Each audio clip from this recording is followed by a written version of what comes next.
Alright, guys, today we are going to be reacting to This Is Why Men Should Never Be Vulnerable in Front of Women. Let's jump in. He finally called me yesterday and opened up, but the second he started crying, I lost all interest in him quickly. This is a safe space, but not that safe. So like, what? Yeah, like you guys claim you want the guy to be vulnerable, Yeah, I know. but Okay, like, but that's- where's the line? We don't know until we cross. here's something wrong with that you're bitch. asking. It's her. It's not us. This is what I'm saying about Right, generalizing. but we don't know what kind of girl you are until we're like, oh, okay. Yeah. We don't know what kind of girl you are until we're actually in that situation. And so either we're gonna fumble the girl, and you might say, well, if she was not cool, like fine, it was good to lose her, but like there's all kinds of actions that you can take in a relationship to protect the relationship if you want to keep it going. For most men, I think we would happily make the trade-off of, yeah, I'd rather just not be like a crying little in front of my girlfriend and I keep her. Like I think most men are happy to make that trade-off. So for example, I know that like I like sensitive men, or like, what was the word again? Vulnerable. There we go. Those men, because for example, like I just got a call from one of my guy friends over the phone, and he was basically crying because he just got in a fist fight with one of his best friends, and I was literally babysitting. I was literally working. Did he lose? No, he was just sad because he fought them. That was so sad. So that's what I'm saying. Like I was there to support, like be there for him, and it didn't make me feel some kind of way. Oh, like this man's a pussy. Like nothing like that. At all. That's fair. I think maybe I can come at this from a different angle. So, from your perspective, let's say you had a man and he was doing everything correctly. Okay, he was very charitable. He was very humble. But at the same time, right, he was very dominant. He was handling all of his business. He was financially set. He had all of like the qualia that you wanted. What would be the investment there of demanding to note what makes him tick? Why is that even necessary to know that? Why is that the dive-in of open up so I can figure out what makes you tick? Why is that so important to even know? If they're meeting all of the challenges and checking all the boxes, why is it necessary for you to know what makes them tick? Because it's part of a partnership. Men are always... Well, it's because it's part of the partnership. It's the mystery. They are attracted to the mystery, but they're not attracted to what is in the mystery. You see what I'm saying? They're attracted to that chase, but not. It's like a cat, right? You give them the ball, you have like a feather. You start playing with the feather. The cat starts playing with the feather. As soon as you give the feather, the cat is not interested anymore. It's the same thing.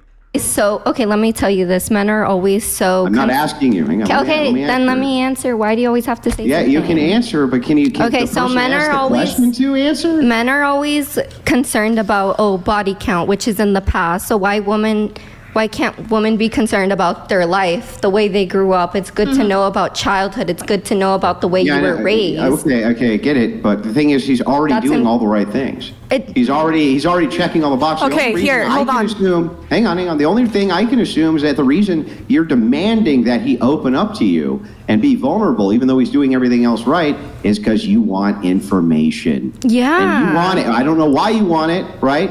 And he doesn't know why you want it, but why do you even need to know it? Why is it even pertinent for the relationship that you know this information, Banks? Tell me. Why is it even pertinent? Why is it even necessary? Okay, one response. You go, then we're moving on. Go ahead. I think it just all leads back to the fact that you think women are evil, because it's all of a sudden it's about Yes, I'm answering it to you. It's all about, women want information so they can attack you later on and use it against you. No. It's about partnership. It's about understanding. Yeah. Let me ask the question again. Maybe this time you'll answer it. All subjective term, like understanding about partnership, had nothing to do with the question. Question is, if he's checking all the boxes and doing all the things you already want, why is it actually so important to you that you need to know what makes him tick? Because I want to know about his childhood. I want to know how he grew up. I want to know what happened. I want to know everything. Yeah, because information, there we go. There we go, because you want to know information. There we go. Wow, they know, look at her, right in the middle. She's laughing because she knows truth. Information.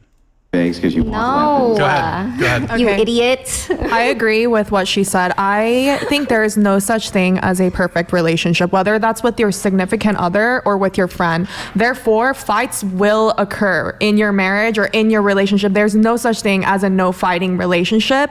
And in order to have understanding and make that healthy, you need to understand who they are as a person, where they grew up, how they were raised. That's how you will maintain a healthy relationship. That's what Yeah, made but them them. let us assume. And that- that's not just with Okay. men, it's with friends too. I would want to know, like, my girlfriends, you know, how they grew up, where they were born, their I need culture. a quick response. I need a very quick response. Okay, Go very ahead. quick. Well, why, Brian? You need a quick response, man. I understand this is your show, man, but they're having a very good back and forward. They're having a very good back and forward, and this needs to be shut down. Why? Well, every time that we have these very important topics that need to be shut down, Brian want to move it on. I don't know why. Interesting, huh? All I'm going to say is that it wouldn't really matter ultimately if he's already checking all the boxes, already doing the right No, thing. it does matter because if you- hang on, let me respond. Okay, if he's doing all those things and you fight every once in a while, you've already admitted that that's healthy and normal inside of relationships. The only reason I can ascertain that you would need to know what makes him tick is because you want weapons. But also, Sorry, I got to let him go. Go ahead. All right, real quick. It was a lot being said. I totally understand what Andrew was saying. Rachel Wilson said something very important here. Let me see. These girls have no idea what they really want. If they got what they wanted, they would hate it. Yeah, that's what I said, guys. That's literally what I said. As a woman, you shouldn't want your man to use you as his emotional dumping ground. He has male friends and relatives for that. Yeah, that's what I told you. You give them that information that they're gonna. Andrew was saying, because we've seen a lot of examples of women using that information to hurt men. That is a reality, and you have to be cautious. You have to move wisely. Like last time I was up here, the guy was being vulnerable, taking all the women on all these dates, and we were saying how he need to be a little more, have his wits about him. I understand what the women say. I think where men get it twisted up is we think being vulnerable is about showing softness. I think in my experiences, I don't know everything, but there has been women that have used that against you. They do exist. But I think when women say that, they're not necessarily talking about just sitting on the corner crying all the time. It's about when you're not afraid to show how you feel, there's a certain bravery in that. It's not about her seeing you sensitive. It's you not caring what anybody thinks about you in that moment. So if you're emotional, you let it out. If you're upset, you let it out. I think women are more drawn to the fact that you don't care. It's not necessarily about you being a in front of them. It's you. Look at she's saying yes. She's just yes. You know why she's saying yes?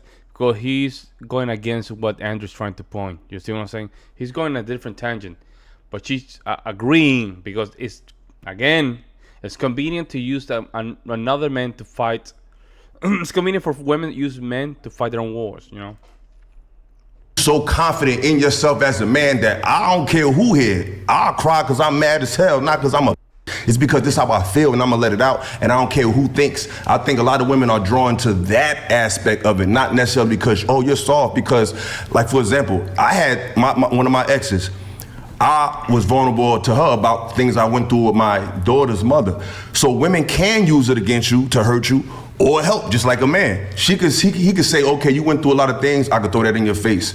Or I can do something to help you with what you went through. I don't know, Eric. I don't know I don't know about you, Eric, but no, that's not a good take, man.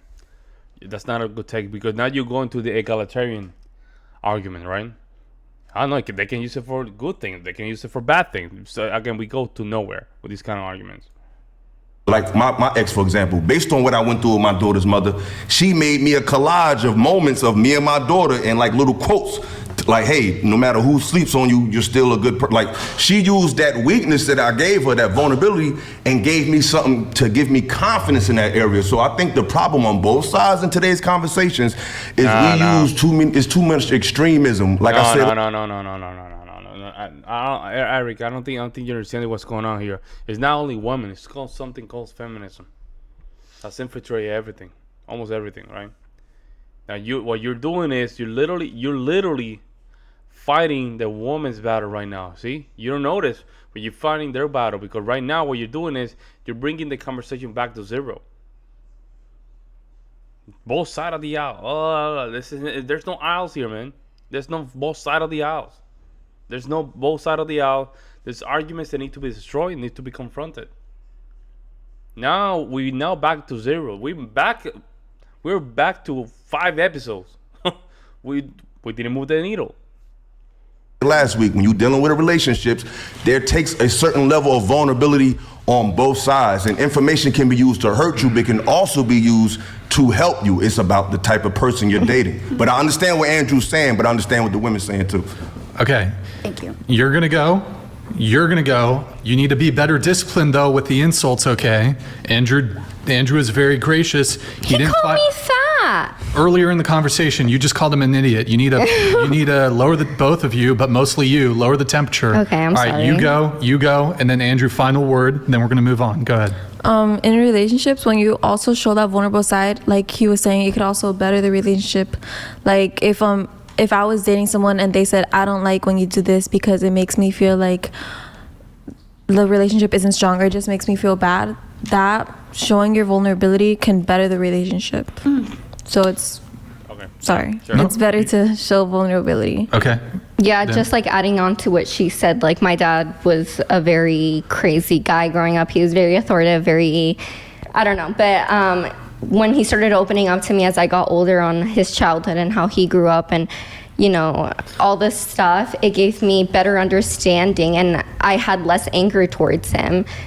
Back then I had anger towards him before I knew that stuff, and then once I had clarity on how he grew up and all his traumas, I was able to have compassion towards him, and I was like, okay, my dad isn't evil, you know. No one grows up and says, oh, I want to be evil, I want to be a bad parent, I want to do this. It's just the circumstances that lead to that, and that was something that took me a really long time to learn, because it nothing here really matters. It's not even that important. took years until my dad finally was able to open up with me about that. So yes, I do think it is very important to be vulnerable. Andrew, go ahead. You have final word. Very quickly.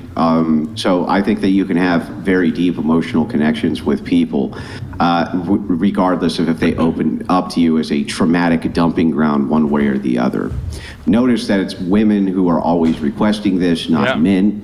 Notice that there's a distinction in the power dynamic that should give you a really good reason as to why this is so often requested, even though for men, it's not something that they even want to do. It's not a thing that we even do with each other. We do not trauma dump on each other. We don't do that. No. Ultimately, I would just kind of tie it off this way and say, don't listen to what people say, watch what they do. That's the oldest piece of advice and wisdom on planet Earth. Watch what people do. And so if you watch what women do is they say at the same time they want very stoic men who are very much under emotional guard and emotional control, that they want them to emotionally open up to them. And then we see what they do with that information. What they do with that information during divorces, they weaponize it. What they do with that information during a breakup is they weaponize it. All the information that you gave them, all that emotion, all those, and they can twist it so badly too. You can say, for instance, when I was 18, I took drugs for 6 months. You could say that, and they could say, well, this guy was a habitual drug user. He can't be trusted. Very, very minute things like this can be twisted, warped, used against you. She's saying yes, bro. See?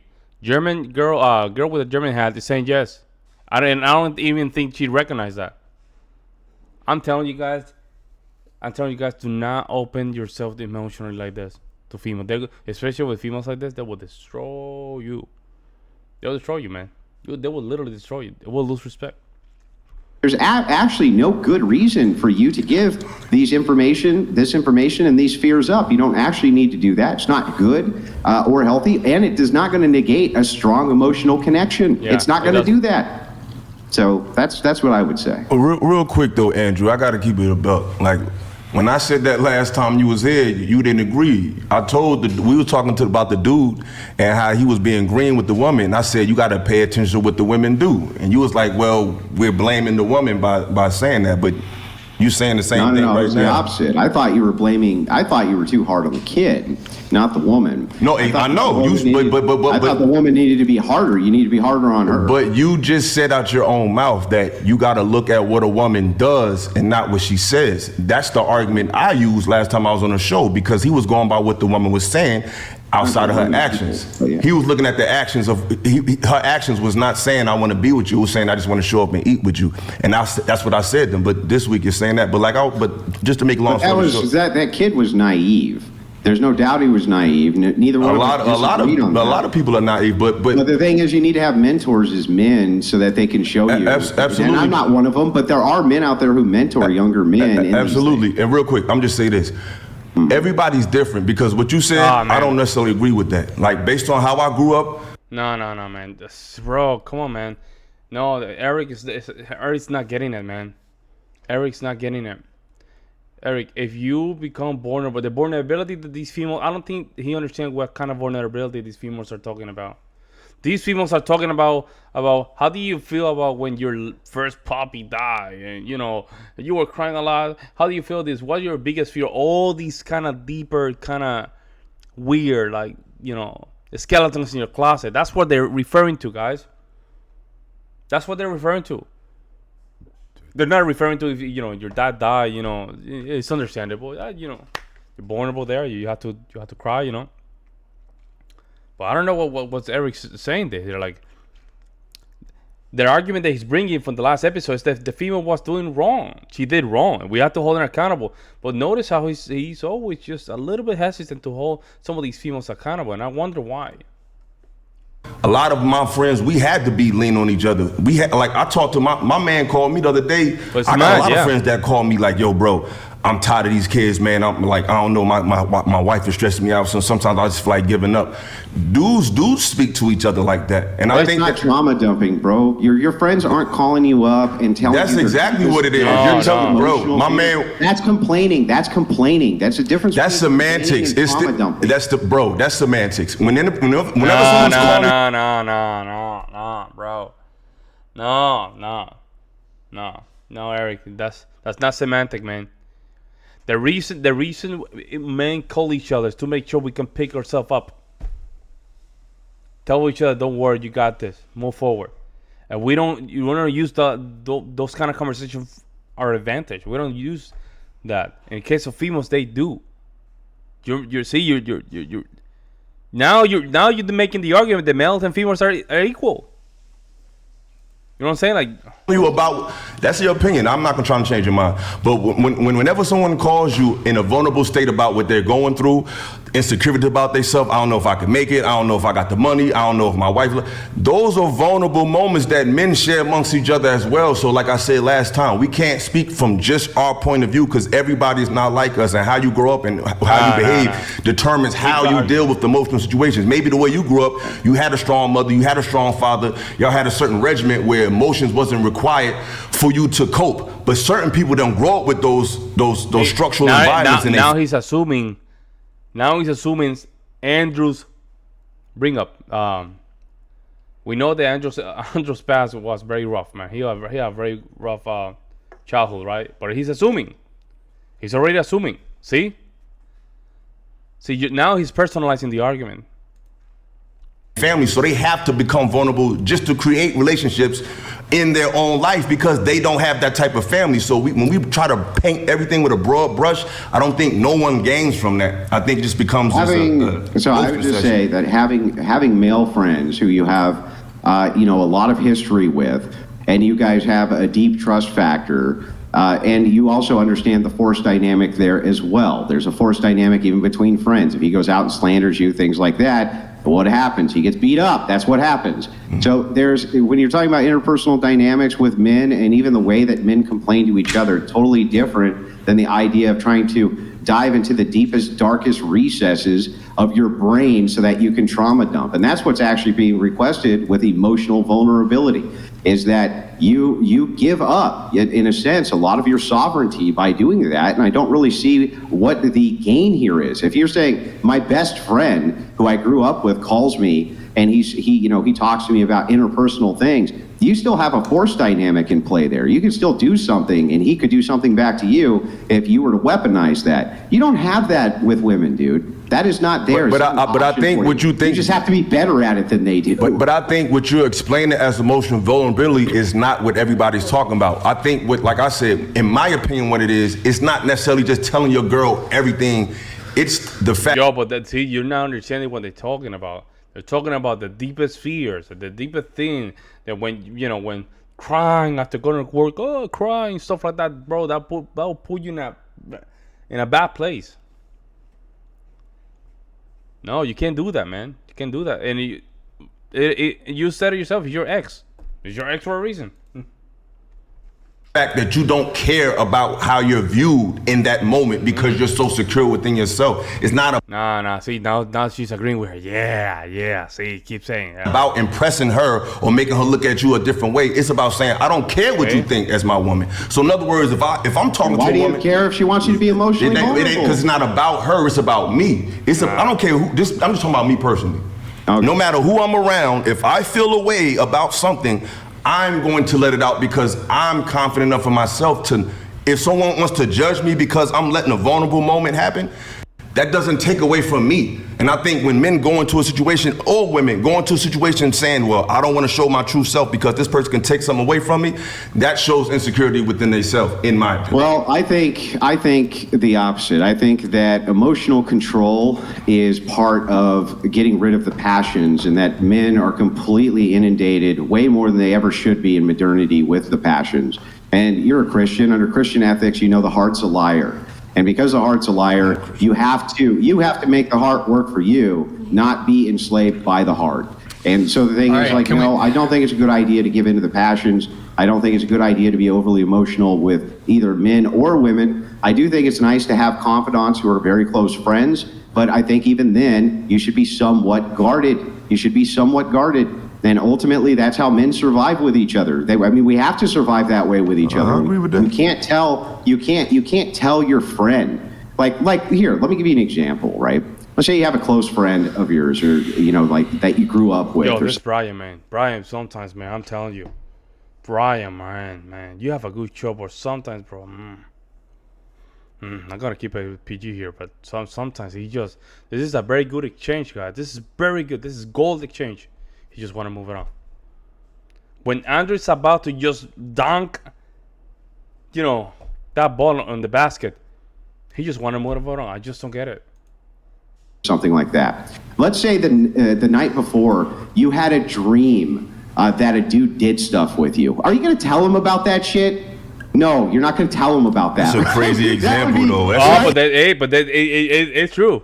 You'd be like, wait a second, I'm not going to tell. Why? Because you wouldn't want information like that to get out, right? That's an extreme example. I don't dream like that, but it's an extreme example to demonstrate to you why it is that in many cases you're still not going to reveal potentially embarrassing information, even to a person you really trust, and there's a lot of sense to that. Because you keep, I'm gonna shut up. You keep talking about the worst possible situation. But go ahead. All right. All right, let me know what you guys think in the comment section below. I'll see you in the next one.